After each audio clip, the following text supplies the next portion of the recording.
مکتب دیتا ہوں تاکہ وہ مشاعرے کی باقاعدہ ابتدا کریں. اور ہماری غزل اور نثر کی آبرو عالی جناب منور رانا صاحب، محترم المقام جناب مستجاب احمد صاحب،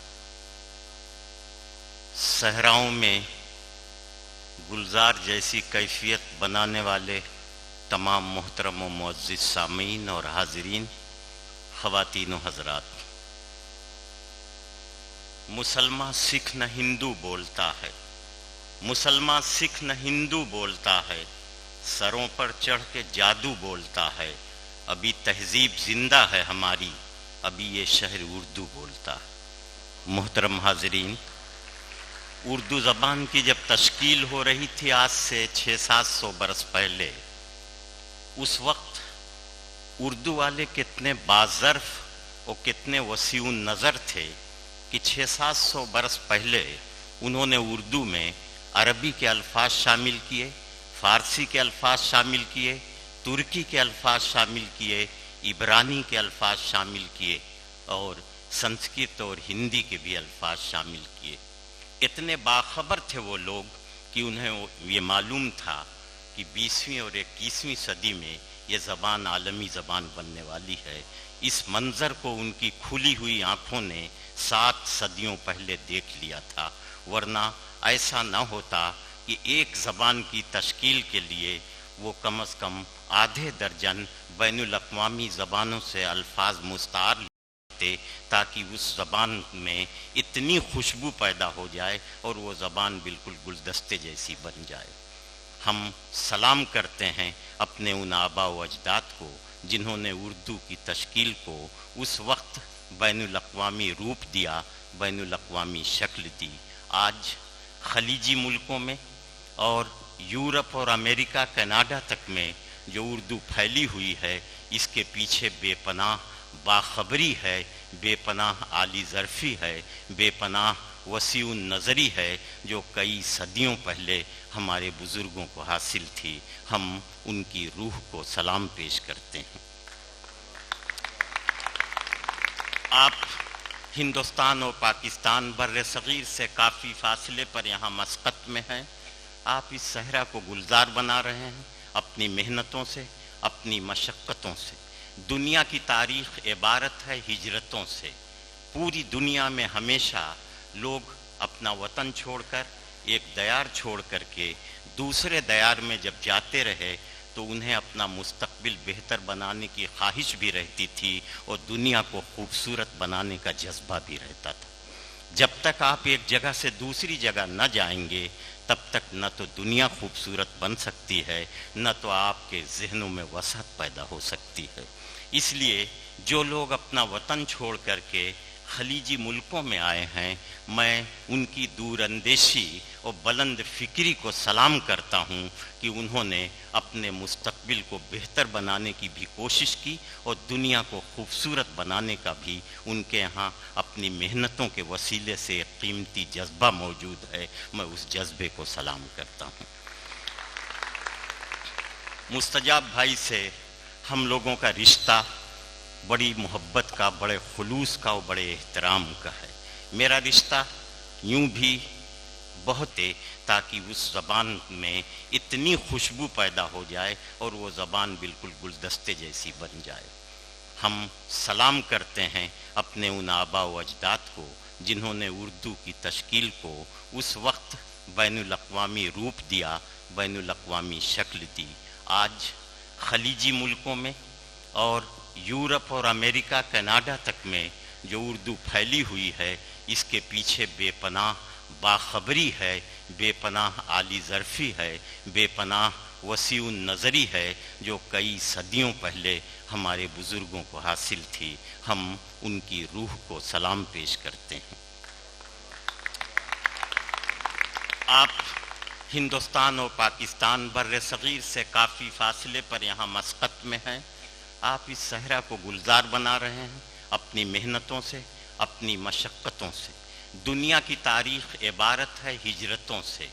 پوری دنیا میں ہمیشہ لوگ اپنا وطن چھوڑ کر، ایک دیار چھوڑ کر کے دوسرے دیار میں جب جاتے رہے تو انہیں اپنا مستقبل بہتر بنانے کی خواہش بھی رہتی تھی اور دنیا کو خوبصورت بنانے کا جذبہ بھی رہتا تھا۔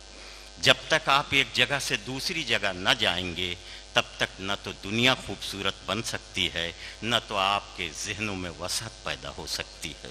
اس لیے جو لوگ اپنا وطن چھوڑ کر کے خلیجی ملکوں میں آئے ہیں، میں ان کی دور اندیشی اور بلند فکری کو سلام کرتا ہوں کہ انہوں نے اپنے مستقبل کو بہتر بنانے کی بھی کوشش کی اور دنیا کو خوبصورت بنانے کا بھی ان کے ہاں اپنی محنتوں کے وسیلے سے ایک قیمتی جذبہ موجود ہے۔ میں اس جذبے کو سلام کرتا ہوں۔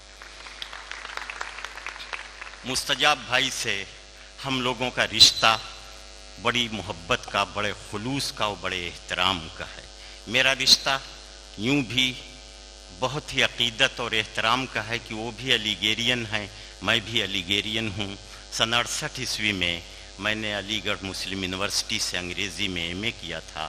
اس کے بعد سے آج تک میں اپنے وطن کے کالج میں لیکچرر ہوں اور انگریزی پڑھاتا ہوں، اردو میں لکھتا ہوں، ہندی والوں سے محبت کرتا ہوں۔ اس طرح سے بر صغیر کی جذباتی اور قومی یکجہتی کو قائم رکھنے کی میں کوشش کر رہا ہوں۔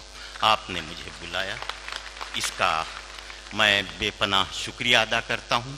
وقت زیادہ گزر چکا ہے، 12 بجے سے پہلے مشاعرے کو ختم کرنا ہے۔ ہمارے کچھ دوستوں کو فلائٹ پکڑنی ہے اور آپ بھی شاید کل صبح اپنی ڈیوٹی پر آپ کو جانا ہے، اس لیے ہمیں وقت کی پابندی کا خیال رکھنا ہے۔ اور اب میں یہ چاہوں گا کہ دنیا کے 2 بڑے شاعر جنہوں نے اپنی شاعری سے اتنا کچھ ہمارے ادب اور ہماری شاعری کو دے دیا ہے کہ ان کے نام کے بغیر ہمارے ادب کے صفحات جو ہیں ان میں چمک نہیں پیدا ہو سکتی، یعنی احمد فراز مرحوم اور ساغر خیامی مرحوم، ان دونوں کی یاد میں یہ مشاعرہ کر کے آپ نے اپنی علمی اور ادبی دیانتداری اور علمی اور ادبی شعور و عالی ظرفی کا ثبوت دیا ہے۔ وہ قومیں زندہ رہتی ہیں جو اپنے اسلاف کو اور اپنے بڑوں کو یاد رکھتی ہیں، اس لیے کہ یہ کہا جاتا ہے کہ ہم علم میں شہرت میں بڑھیں جتنا بھی، لیکن ہم اپنے بزرگوں سے بڑے ہو نہیں سکتے۔ جب تک یہ جذبہ رہے گا کہ ہم علم، دولت اور شہرت میں چاہے جتنے بڑے ہو جائیں، لیکن جن لوگوں نے ہماری تہذیب کو، ہمارے ادب کو اور ہماری تاریخ کو کچھ دیا ہے، ان کا بڑا ہونا ہمیں تسلیم کرنا پڑے گا۔ اور جب ہم ان کا بڑا ہونا تسلیم کر لیں گے تو اس کا مطلب یہ ہے کہ اپنے چھوٹوں کو ہم یہ سبق دیں گے کہ تم بھی اپنے بڑوں کا بڑا ہونا تسلیم کرو، یہی تہذیب کا تسلسل ہے۔ میں شکریہ ادا کرتے ہوئے گفتگو اب یہاں لا رہا ہوں کہ مشاعرے کی صدارت چونکہ ایک بہت بڑی علمی اور ادبی شخصیت جو اگر نثر لکھ دے تو پڑھنے کے بعد آپ لوگ یہ سوچیں گے کہ یہ تو نثر ایسی ہے جسے آنکھوں کا سرما بنایا جا سکتا ہے، اور اگر وہ شاعری کر دے تو آپ یہ محسوس کریں گے کہ یہ تو ہماری زندگی کی خوشبو اور ہماری روح کا عطر ہے۔ یعنی منور رانا صاحب اس کی صدارت فرما رہے ہیں۔ میں ان سے گزارش کروں گا کہ ہندوستان اور پاکستان کے ملے جلے شعراء کے اشتراک سے جو ایک عظیم مشاعرہ منعقد ہو رہا ہے، اس اتحاد، اس اشتراک و اس محبت کی شمع کو جناب منور رانا بحیثیت صدر روشن فرما دیں۔ لیکن اس وقت میری خواہش ہے، میں چاہتا ہوں کہ شمع روشن کرنے وقت مستجاب صاحب اور عبدالحمید آدم صاحب بھی ساتھ ہوں تو زیادہ خوبصورت منظر لگے گا۔ میں منور صاحب سے گزارش کروں گا، اپنے دونوں کرم فرماؤں سے بھی التماس کروں گا کہ اردو کی یہ شمع اور ہندوستان پاکستان کے تہذیبی اتحاد کی شمع کو روشن کر دیں تاکہ ہمارا ادب، ہماری شاعری مستقبل میں بھی روشنی کی طرف جاتی رہے۔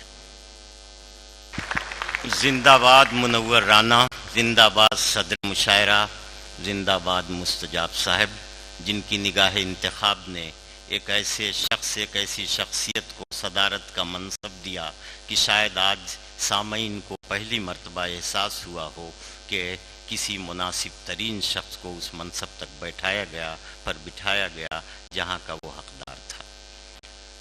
منور رانا گفتگو کر رہے تھے ساغر خیامی پر، احمد فراز پر.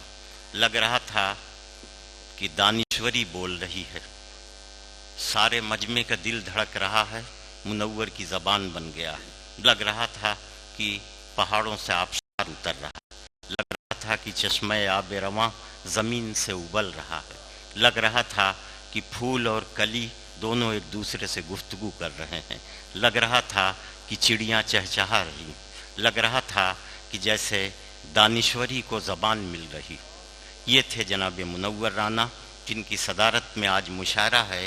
میرا خیال ہے اگر یہ مشاعرہ یہیں ختم یا آئندہ برس تک کے لیے ملتوی ہو جائے تب بھی آپ کو کوئی شکایت نہیں ہوگی، اس لیے کہ صدیوں کی غزل کا جو حسن تھا وہ اس میں موجود ہے، صدیوں کی ہماری نثر کی جو خوشبو ہے وہ بھی اس میں موجود ہے، ہماری صدیوں کی ناول و افسانہ نگاری کا جو ایک جوہر ہے وہ بھی منور کی نثر میں ہے. اس وقت ہمارے ملک میں منور جیسی نثر لکھنے والا شاید کوئی نہیں ہے. ان کی خوبی سب سے بڑی یہ ہے، شاید ہندوستان اور پاکستان کی تہذیبی دوستی اگر اس سے مضبوط ہو سکتی ہے تو ہم سمجھتے ہیں کہ ان مضامین کے لکھنے کا حق ادا ہو گیا، اس مشاعرہ کے کرنے کا حق ادا ہو گیا. اللہ کرے یہ تہذیبی دوستی مضبوط سے مضبوط تر ہوتی رہے. جناب منور رانا کے بعد اب آئیے مشاعرے کا آغاز کیا جائے. مشاعرے کو کامیابی کی ضمانت دینے کے لیے ضروری ہے کہ رحمت عالم سرکار دو عالم صلی اللہ علیہ وسلم کے حضور اپنی عقیدتوں کا نذرانہ نعت پاک کی شکل میں پیش کر دیا جائے تاکہ اسے کامیابی کی ضمانت مل جائے. اس شخصیت کے حضور یہ نذرانہ جس کے لیے کہا جاتا ہے کہ دنیا میں احترام کے قابل ہیں جتنے لوگ، دنیا میں احترام کے قابل ہیں جتنے لوگ، میں سب کو مانتا ہوں مگر مصطفیٰ کے بعد. آئیے اس شخصیت کے حضور عقیدتوں کا نذرانہ. ایک نوجوان شاعر جس کا ہندوستان میں دین، علم اور ادب اور تہذیب کے مرکز دیوبند سے تعلق ہے، ندیم انور سے گزارش ہے کہ وہ یہ سعادت حاصل کریں اور اپنی نعت پاک سے اس مشاعرے کا آغاز کر دیں. ایک نعت پیش کریں. سبحان اللہ سبحان اللہ. مائک پر بارگاہ رسالت مآب صلی اللہ علیہ وسلم میں اپنی عقیدتوں کا نذرانہ جناب ندیم انور پیش کر رہے تھے. ہر شعر میں جذبے کی پاکیزگی اور صداقت تھی، ایک خلوص تھا، ایک عقیدت تھی، لیکن آخری شعر کہ چہرے کو پاک کر لوں میں طیبہ کی دھول سے، یہاں آتے آتے عقیدت اپنے انتہا کو پہنچ گئی اور میں بھی سوچنے لگا ان کے بارے میں کہ یہ دیوانہ زمانے بھر کی دولت چھوڑ سکتا ہے، یہ دیوانہ زمانے بھر کی دولت چھوڑ سکتا ہے، مدینے کی گلی دے دو تو جنت چھوڑ سکتا ہے. بہرحال نعت پاک کے لیے یہ ضروری ہے کہ نعت پاک کہنے اور پڑھنے کے وقت شاعر کوئی فنکار نہیں ہوتا بلکہ غلام احمد مختار ہوا کرتا ہے، اور جب تک یہ جذبہ نہ ہوگا تب تک نعت میں صداقت نہیں ہوگی اور اس زبان میں لہجے میں حسن نہیں پیدا ہوگا. میں مبارکباد دے رہا ہوں کہ یہ سعادت ندیم انور نے حاصل کی.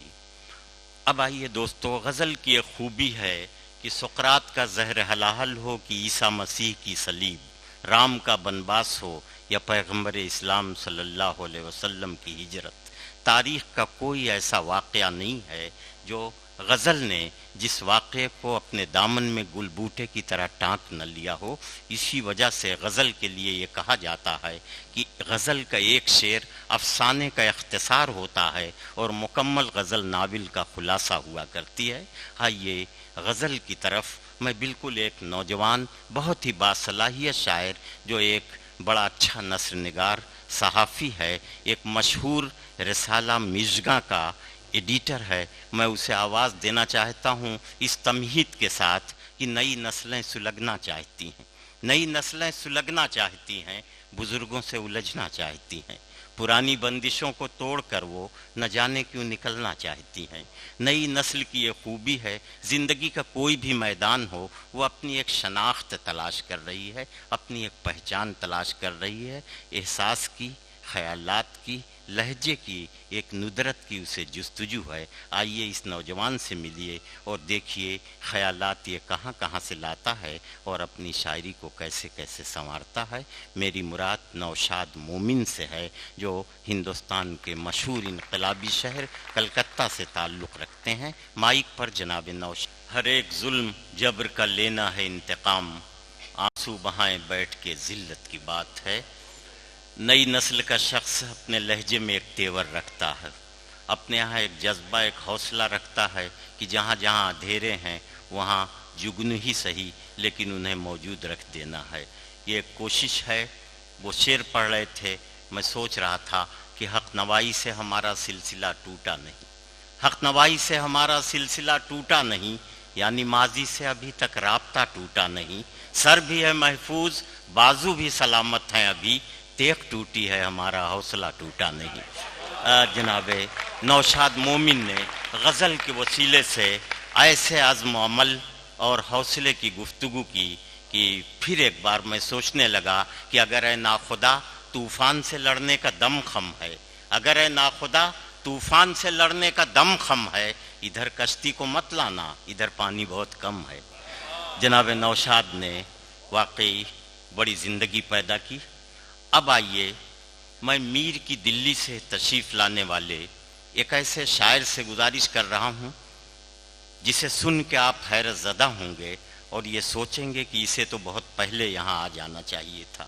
میر نے ایک زمانے میں کہا تھا کہ کیا جانے چشم تر کے ادھر دل کا کیا ہوا، کیا جانے چشم تر کے ادھر دل کا کیا ہوا، کس کو خبر ہے میر سمندر کے پار کی۔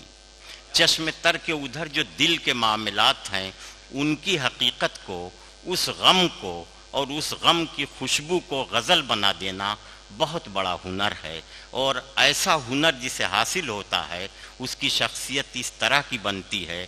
جو شاہ جہاں جب تاج محل کا نقشہ مرتب کر رہا تھا تو اس کا ذہن جتنا حسین بن گیا تھا اتنا حسین ذہن اس شاعر کا بن جایا کرتا ہے جب اپنے غموں کو خوشبو دینے کی ایک صلاحیت اس میں پیدا ہو جاتی ہے۔ میر کی دلی سے تشریف لانے والا غزل کا یہ جادوگر، جس کی غزل کو سن کر کے آپ یہ محسوس کریں گے کہ کس طرح غموں کو حسین بنانے کی شخص نے کوشش کی ہے۔ میں جناب اقبال اشہر سے التماس کر رہا ہوں کہ تشریف لائیں، آپ ان سے ان کا کلام ملاحظہ کریں۔ اپنے ہی وطن میں ہوں مگر آج اکیلی۔ جناب اقبال اشہر اپنی غزل میں تو زندگی کے دکھ درد کی کہانی پیش کر رہے تھے، حیات و کائنات کے عروج و زوال کی کہانی پیش کر رہے تھے، لیکن جب انہوں نے یہ نظم پڑھی تو ایسا لگا کہ اردو کی تمام خوبیوں کے باوجود بھی حالات نے اردو کو ایک مرثیہ بنا دیا ہے۔ جیسا کہ جناب اقبال اشہر پیش کر رہے تھے، بہرحال ایک درد تھا، ایک غم تھا، اسی لیے کہا جاتا ہے کہ اچھی شاعری دل کے کاروبار کا قصیدہ بھی ہے اور دلی کے اجڑ جانے کا مرثیہ بھی ہوا کرتی ہے۔ جناب اقبال اشہر کو میں مبارکباد دے رہا ہوں کہ انہوں نے ہمیں یہ یقین دلا دیا کہ شاعری جنبش لب ہی نہیں، حرکت چشم بھی ہوا کرتی ہے۔ اشاروں اشاروں میں بہت بڑی بات کہہ دی جاتی ہے۔ نہ جانے کتنے چراغوں کو مل گئی شہرت ایک آفتاب کے بے وقت ڈوب جانے سے۔ یہ جنبش لب نہیں، حرکت چشم ہے۔ اشاروں میں کیا کچھ کہہ دیا گیا ہے جسے صرف محسوس کیا جا سکتا ہے۔ اسی لیے کہا جاتا ہے کہ شاعری الہام تو نہیں ہے کہ لیکن الہام جیسی محسوس ہوا کرتی ہے۔ سوچی ہوئی ایک شخص کی ہوتی ہے لیکن محسوس کی ہوئی ہزاروں افراد کی ہوا کرتی ہے۔ کہانی میری رویداد جہاں معلوم ہوتی ہے، جو سنتا ہے اسی کی داستاں معلوم ہوتی ہے۔ یہ شاعری کا حسن اور اس کی خوبی ہے۔ انہوں نے اپنی نظم میں پڑھا تھا کہ اکبر نے رچائی میری بے رنگ ہتھیلی۔ اکبر الہ آبادی کا جب ذکر آتا ہے تو طنز و مزاح کا تذکرہ ہونا ضروری ہوتا ہے۔ ہماری فہرست میں زاہد فخری صاحب ہیں، لاہور کی اس دھرتی سے تعلق رکھتے ہیں جہاں کی تاریخ پڑھے بغیر کوئی شخص اردو زبان اور اردو ادب کو سمجھ ہی نہیں سکتا۔ بغیر لاہور کے اردو کی تاریخ نامکمل ہے۔ اس دھرتی سے وہ تشریف لائے ہیں۔ خوبی ان کی یہ ہے کہ وہ نظم بھی کہتے ہیں، غزل بھی کہتے ہیں، نعت بھی کہتے ہیں، اور ہر میدان میں ان کی اپنی ایک انفرادیت ہے جسے پاکستان میں بھی اور ہندوستان میں بھی اہل علم تسلیم کرتے ہیں۔ وہ خود تو دکھی ہیں لیکن دوسروں کو مسکرانے کا ایک سلیقہ دیتے ہیں، مسکرانے کا موقع دیتے ہیں۔ کچھ لوگ زمانے میں ایسے بھی تو ہوتے ہیں، محفل میں جو ہنستے ہیں تنہائی میں روتے ہیں۔ ایک سچا مزاحیہ شاعر جو ہے وہ تنہائی میں روتا ہے لیکن محفل میں لوگوں کو ہنسنے کا موقع دے دیتا ہے۔ آئیے زاہد فخری سے گزارش کی جائے، وہ غزل سناتے ہیں یا مزاحیہ شاعری، یہ فیصلہ انہیں کرنا ہے، لیکن یہ میں یقین دلاؤں کہ ان کی شاعری آپ کو زندگی دے گی، زندہ دلی دے گی اور شگفتگی دے گی۔ مائک پر جناب زاہد فخری، لاہور کی عزت۔ جناب زاہد فخری جو پاکستان کے شہر لاہور کی نمائندگی کر رہے تھے، میں انہیں مبارکباد دے رہا ہوں اس بات کے لیے خصوصی طور پر کہ انہوں نے جو نعت سنائی تو بالکل ایسا لگ رہا تھا کہ وہ ابھی ابھی مدینے سے ہو کے تشریف لائے ہیں، اور وہی محبت، وہی عقیدت، جو عقیدت وہاں کے ذروں کو آنکھوں سے لگا لینا اپنی معراج سمجھتی ہے۔ وہ نعت پڑھ رہے تھے، مجھے یاد آ رہا تھا کہ لکھی نبیوں کی یوں میں نے ثنا اول سے آخر تک، لکھی نبیوں کی یوں میں نے ثنا اول سے آخر تک، محمد لکھ دیا بس ہو گیا اول سے آخر تک۔ اور جب وہ غزل پیش کر رہے تھے تو میں یہ سوچ رہا تھا کہ اس غزل میں کتنی زندگی ہے، غزل میں کتنا معیار ہے، اور جس وقت وہ مزاحیہ شاعری پیش کر رہے تھے تو مجھے یقین ہو گیا کہ انہیں اس بات کا لحاظ اور احترام ہے کہ یہ احمد فراز اور ساغر خیامی صاحب کی یاد میں مشاعرہ ہو رہا ہے۔ ان کی نعت نے، ان کی غزل نے، ان کی مزاحیہ شاعری نے مشاعرے کی تہذیب کو بھی خراج تحسین پیش کیا اور ساغر خیامی اور احمد فراز کو بھی خراج عقیدت پیش کیا۔ یہ ان کا فن تھا۔ شاید مجھے، میری نظر میں اب تک کوئی ایسا شاعر نہیں گزرا کہ جس نے نعت بھی سنائی ہو بھی معیاری، غزل بھی سنایا ہو اس کا بھی اپنا معیار، اور مزاحیہ شاعری بھی سنائی ہو اس میں اپنا ایک امتیاز ہو۔ اس کے بعد پنجابی میں بھی جو کچھ سنایا، جس طرح آپ نے داد دیا، یہ یقین ہوا کہ وہ بھی بہت معیاری شاعری تھی۔ اتنی بڑی صلاحیتوں کا شخص مجھے کم سے کم میں نے نہیں دیکھا۔ میں اس لیے انہیں مبارکباد دے رہا ہوں کہ انہوں نے اس مشاعرے میں اپنی انفرادیت کو تسلیم کرایا۔ فخری صاحب نے ایک ماحول بنایا مزاح کا بھی، اور اب ظاہر ہے اس ماحول میں میں بہتر نہیں سمجھتا کہ کسی کو آواز دوں۔ آپ ان کی مزاحیہ شاعری میں بھی اس وقت ڈوبے کھوئے ہوں گے، حالانکہ بعد میں انہوں نے سنجیدہ شاعری سنا کے ماحول سنجیدہ کیا ہے۔ میں چاہتا ہوں کہ چند شعر میں اپنے سنا دوں تاکہ مکمل سنجیدگی ہو جائے۔ اس کے بعد پریتا جی سے گزارش کروں اور طاہر فراز سے، پھر منور رانا صاحب سے۔ آپ چند شعر مجھ سے سن لیجئے تاکہ کسی کو یہ شکایت نہ ہو کہ میں نے مزاحیہ شاعری کے ماحول میں اسے آواز دی۔ شعر سنیے گا کہ چلو سچ بولنے والوں سے رشتہ کر لیا جائے، چلو سچ بولنے والوں سے رشتہ کر لیا جائے، خود اپنے آپ کو دنیا میں تنہا کر لیا جائے۔ چلو سچ بولنے والوں سے رشتہ کر لیا جائے، چلو سچ بولنے والوں سے رشتہ کر لیا جائے، خود اپنے آپ کو دنیا میں تنہا کر لیا جائے۔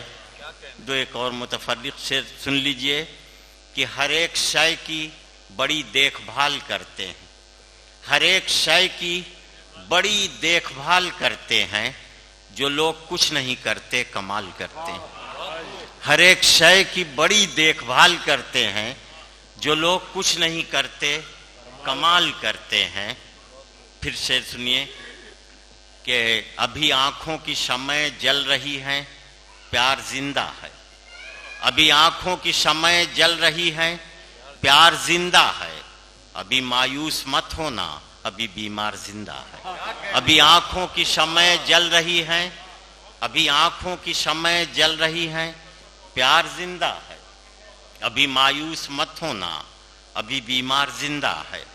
ہزاروں زخم کھا کر بھی میں ظالم کے مقابل ہوں، ہزاروں زخم کھا کر بھی میں ظالم کے مقابل ہوں، خدا کا شکر ہے اب تک دل خوددار زندہ ہے۔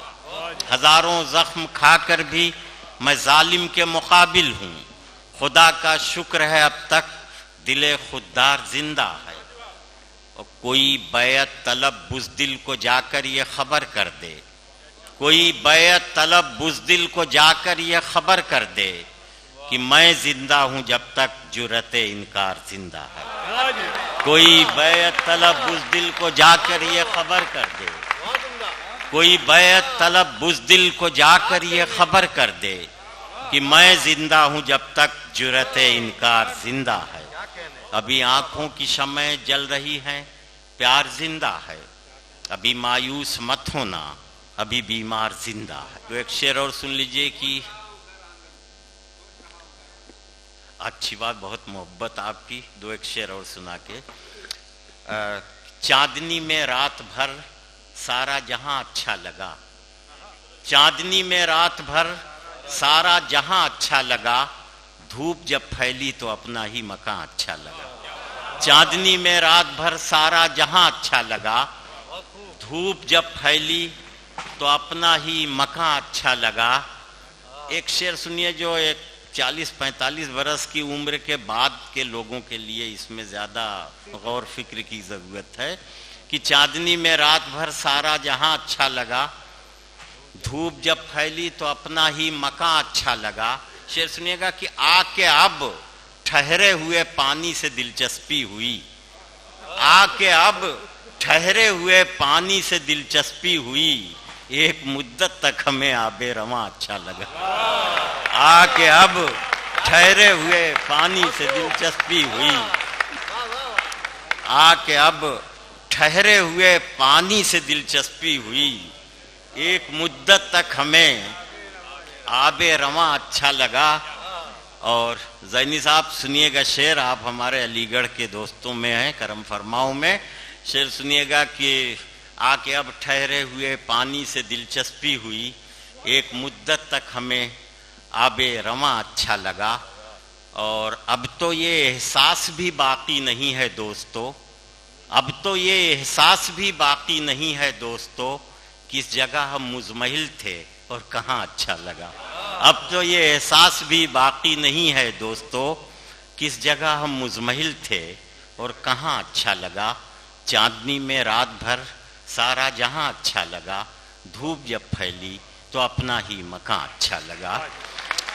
ہمارے دوست چند شعر کی ایک فرمائش کر رہے ہیں، ظاہر ہے ان کی محبت ان کے حافظے میں میرے اشعار محفوظ ہیں کہ سوچ رہا ہوں گھر آنگن میں ایک لگاؤں آم کا پیڑ، سوچ رہا ہوں گھر آنگن میں ایک لگاؤں آم کا پیڑ، کھٹا کھٹا میٹھا میٹھا یعنی تیرے نام کا پیڑ۔ سوچ رہا ہوں گھر آنگن میں ایک لگاؤں آم کا پیڑ، کھٹا کھٹا میٹھا میٹھا یعنی تیرے نام کا پیڑ۔ اور شعر سنیے گا کہ ایک جوگی نے بچپن اور بڑھاپے کو ایسے سمجھایا، ایک جوگی نے بچپن اور بڑھاپے کو ایسے سمجھایا، وہ تھا میرے آغاز کا پودا، یہ ہے میرے انجام کا پیڑ۔ ایک جوگی نے بچپن اور بڑھاپے کو ایسے سمجھایا، ایک جوگی نے بچپن اور بڑھاپے کو ایسے سمجھایا، وہ تھا میرے آغاز کا پودا، یہ ہے میرے انجام کا پیڑ۔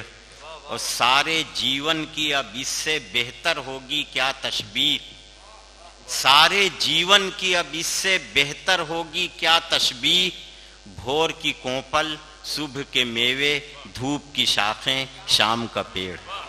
سارے جیون کی اب اس سے بہتر ہوگی کیا تشبیہ، سارے جیون کی اب اس سے بہتر ہوگی کیا تشبیہ، بھور کی کونپل صبح کے میوے دھوپ کی شاخیں شام کا پیڑ۔ اور شعر سنیے گا کہ دھوپ کی شاخیں شام کا پیڑ اور ایک آندھی نے سب بچوں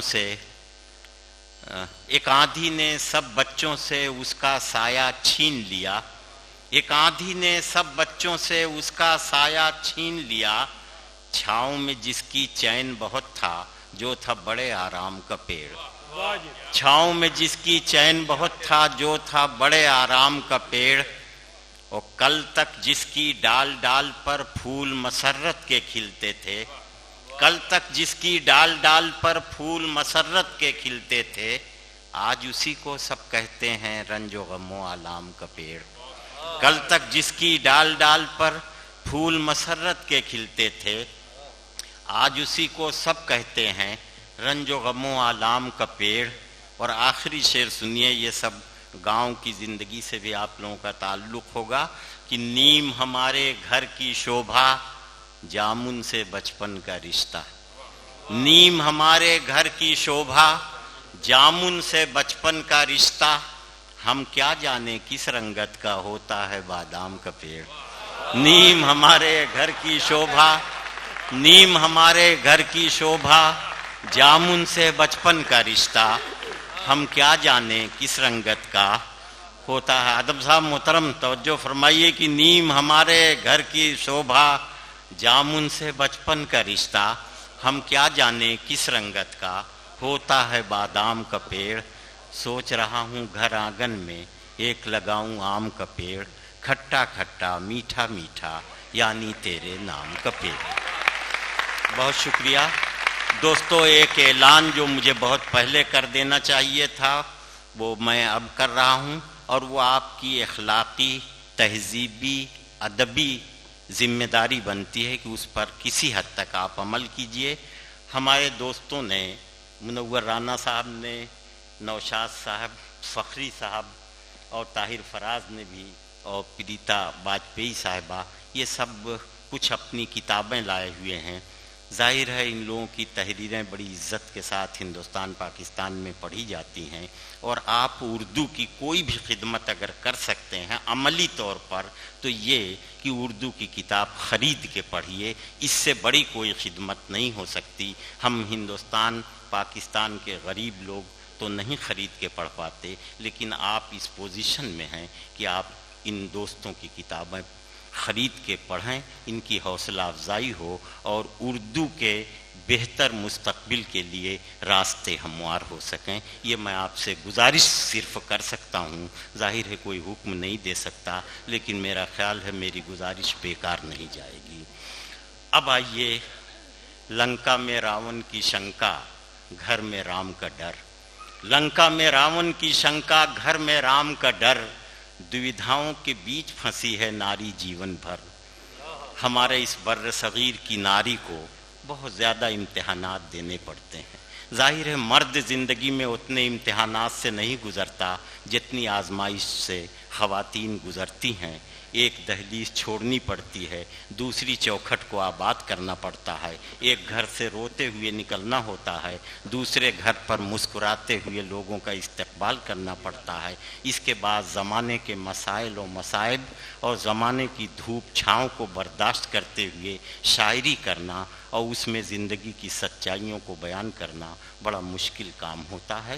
ہمارے ہندوستان میں ایک ادھر ایک خوشگوار تبدیلی آئی ہے کہ ہندی رسم الخط میں اردو کی بہت سی کتابیں شاعری کی چھپی ہیں، جس کا اثر یہ ہوا ہے کہ وہ لوگ جن کی مادری زبان ہندی ہے انہوں نے اردو شاعری سے متاثر ہو کر اردو زبان سیکھی ہے، اور اردو زبان میں شعر کہنے کی وہ کامیاب کوشش کر رہے یا کر رہی ہیں۔ انہی میں ہماری قابل احترام شاعرہ محترمہ پریتا واجپئی ہیں، جن کی خوبی یہ ہے کہ انہوں نے خود اپنی ذاتی محنت سے اردو سیکھی ہے، اردو شاعری کر رہی ہیں۔ اردو میں انہوں نے کتاب بھی چھپوائی ہے جو یہاں موجود ہے، آپ خرید سکتے ہیں۔ میں اس وقت محترمہ سے گزارش کر رہا ہوں کہ تشریف لائیں کہ شراب شیشے میں ڈھلتی ہے، پھول کھلتے ہیں، چلی بھی آؤ کہ اب دونوں وقت ملتے ہیں۔ مائک پر محترمہ پریتا واجپئی، ان کا تعلق لکھنؤ سے بھی ہے، الہ آباد سے بھی ہے۔ لکھنؤ ان کی جائے پیدائش ہے، الہ آباد میں ان کی ملازمت ہے۔ تشریف لائیے محترمہ۔ چند منٹ کا وقفہ اس میں ضرور لگا کہ 30-35 لوگوں کا شکریہ ادا کیا گیا. شکریہ ظفر بھائی نے ادا کیا، پھر آدم صاحب کو ایک تحفہ پیش کیا گیا. لیکن یہ وقت اچھا آدم صاحب نے معاف کیجئے گا. اب وہ دونوں دوست ہیں، مطلب یہ ہے کہ خربوزہ چاہے چھری پہ گرے چاہے چھری خربوزے پہ گرے، بات ایک ہی ہوتی ہے، سب دوست ہیں. اب میں یہ عرض کر رہا تھا کہ یہ چند منٹ کا جو وقفہ صرف ہوا، جس میں بہت سے لوگوں کے نام کا اعلان کیا گیا، شکریہ ادا کیا گیا، ہم اس کو بہت ہی قیمتی وقفہ سمجھتے ہیں اور ہم اپنے شعراء کی طرف سے ان تمام لوگوں کا شکریہ ادا کرتے ہیں کہ ہم یہ مشاعرہ ختم نہیں کریں گے، آئندہ برس تک کے لیے ملتوی کریں گے تاکہ ان کرم فرماؤں کا نام ہماری سماعتیں اگلے سال بھی سن سکیں. اب آئیے پھر مشاعرے کے ماحول میں آ جائیے کہ ہر وفا زندہ جاوید نہیں ہوتی ہے، دل کا ہر نقش کہیں دل کا کنول بنتا ہے، جب شہنشاہ بھی ہو عشق بھی جذبہ بھی ہو تب کہیں جا کے کوئی تاج محل بنتا ہے. دوستو، ایک اچھی شاعری کی تخلیق کے لیے شاعر کے جذبے کو مصوری کا فن حاصل ہونا بہت ضروری ہے. جب تک شاعر کے جذبے کو مصوری کا فن نہ حاصل ہوگا تب تک اچھی معیاری اور قیمتی شاعری کی تخلیق نہیں ہو سکتی. پہاڑوں کی تصویر بنانا، پیڑوں کی تصویر بنانا، ندیوں کی تصویر بنانا بہت آسان کام ہے، لیکن جذبات اور احساسات کی مصوری کرنا بڑا مشکل کام ہے. یہ اتنا مشکل کام ہے کہ یہ کام جب ہوتا ہے تو محسوس ہوتا ہے کہ کوئی دوشیزہ اپنے دست حنائی میں پھولوں کی پنکھڑی لے کر چاند کی پیشانی پر لفظ محبت لکھ رہی ہو. ایسی خوبصورت اور پیاری شاعری کے لیے، وہ چاہے غزل کی ہو یا نظم یا گیت کی، جناب طاہر فراز کا نام دیا جاتا ہے. میں ان سے گزارش کر رہا ہوں کہ تشریف لائیں. غزل نے مفلس کی زندگی اور فٹ پاتھ پر رہنے والی زندگیوں سے کم گفتگو کی تھی. غزل نے زندگی کے کھردرے پن کو اپنے دامن میں کم جگہ دی تھی. جناب منور رانا کی یہ خوبی ہے کہ جس طرح سے انہوں نے اپنی نثر کو ایک امتیاز بخشا ہے، اسی طرح انہوں نے غزل میں گھر آنگن کی زندگی کو، مفلسوں کی حیات کو اور ملنے اور بچھڑنے کی تلخیوں کو شاعری بنایا. ماں کے عنوان پر منور رانا نے جتنے اشعار کہے ہیں، شاید ایک صدی میں اردو شعراء نے اتنے اشعار مل کر کے ماں کے عنوان پر نہیں کہے ہوں گے. یہ ان کی اپنی پہچان بن گئی ہے. منور رانا نے نثر میں اور شاعری میں اتنا کچھ لکھ دیا ہے کہ شہرت عام اور بقائے دوام پانے والوں میں ان کا نام شامل ہوگا. یہ میری خوش فہمی نہیں، یہ میرا یقین ہے. ان الفاظ کے ساتھ میں جناب منور رانا صدر مشاعرہ سے التماس کر رہا ہوں. دوستوں، میں نے کتابیں خریدنے کی گزارش کی تھی. مجھے یقین ہے کہ میری گزارش سدا بصہرا ثابت ہوگی. یہ آپ کی تہذیبی ذمہ داری ہے کہ شعراء کی کتابیں سبھی کی ہیں، منور صاحب کی کتابیں، پریتا جی کی کتابیں، فخری صاحب کی کتابیں، نوشاد مومن کی کتابیں، طاہر فراز کی کتابیں وہاں پر ہیں. آپ انہیں خریدیے، ضرور خریدیے. اس طرح اردو والوں کو اردو زبان کی آپ معاونت کر سکتے ہیں. بہت بہت شکریہ.